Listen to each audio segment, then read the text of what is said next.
สวัสดีครับผมปั๊มครับวันนี้ผมได้ขิงอ่อนมา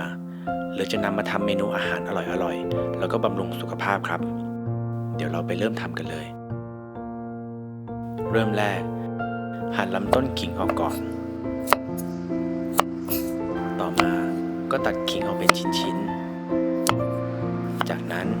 สไลด์ขิงออกเป็นแผ่นบางๆหั่นแบบเฉียงๆนะครับเพื่อให้ได้แผ่นที่ใหญ่ขึ้นหั่นให้มีความหนาประมาณครึ่งเซนติเมตรครับอย่าให้หนาหรือบางเกินไปจากนั้นนำขิงสไลด์ลงไปใส่ในชาม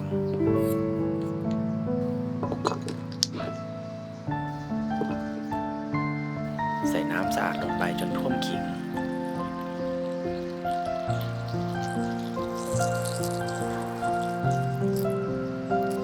แล้วก็ล้างขิงให้สะอาดเพราะว่าบางครั้งขิงจะมีเศษดินติดมาด้วยล้าง 1-2 น้ำหรือจนกระทั่งขิงสะอาดครับเมื่อล้างสะอาดแล้วนำขิงขึ้นพักไว้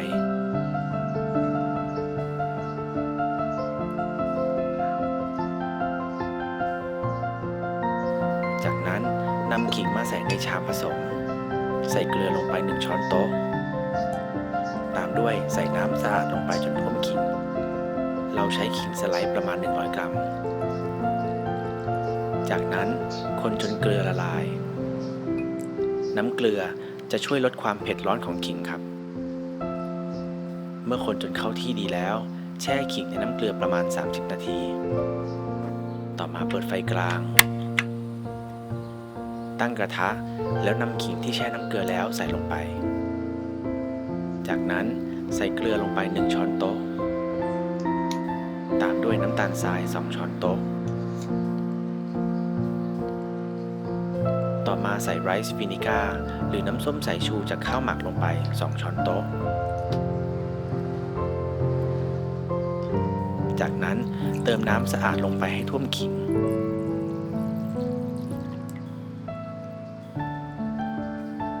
คนให้เกลือและน้ำตาลละลายเราจะต้มขิงกับเครื่องปรุงให้ขิงมีรสชาติมากขึ้นครับ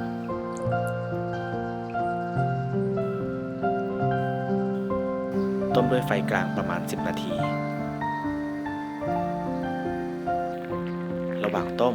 ขิงจะเปลี่ยนเป็นสีชมพูอ่อนๆเพราะว่าในขิงอ่อนจะมีสารแอนโทไซยานินอยู่เมื่อสารตัวนี้เจอกับกรดซิตริกจากน้ำส้มสายชูก็จะเปลี่ยนเป็นสีชมพูครับต้มมา10 นาทีน้ำก็จะงวดลงดับไฟแล้วก็ปล่อยให้ขิงเย็นตัวลงครับระหว่างนี้ใส่แป้งทอดกรอบ1 ถ้วยลงไปในชามผสมต่อไข่ไก่ใส่ลงไป1 ฟองใส่เกลือป่นลงไป1 ช้อนชาใส่พริกไทยป่นลงไป1 ช้อนชาเช่นกันครับจากนั้นใส่น้ำเปล่าลงไป1/4 ถ้วยตวงคนให้ทุกอย่างเข้ากันเราจะทำแป้งเพื่อทอดขิงครับ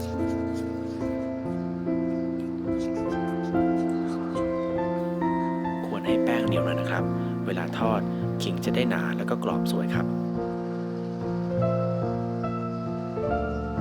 ต่อมาเปิดไฟแรงใส่น้ำมันลงไปในกระทะควรใช้น้ำมันปาล์มในการทอดนะครับต่อมานำขิงที่เย็นแล้วลงชุบกับแป้งที่เตรียมไว้แล้วนำลงทอดขิงมีสารต้านอนุมูลอิสระและสารต้านการอักเสบอยู่หลายตัวนะครับซึ่งจะทำให้ร่างกายเราแข็งแรงและก็ป้องกันการเจ็บป่วยได้ครับ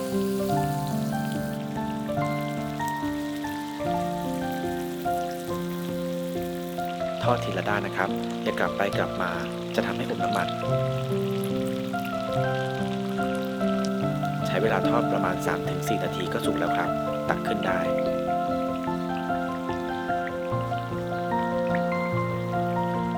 นำขึ้นมาจัดเรียงใส่จาน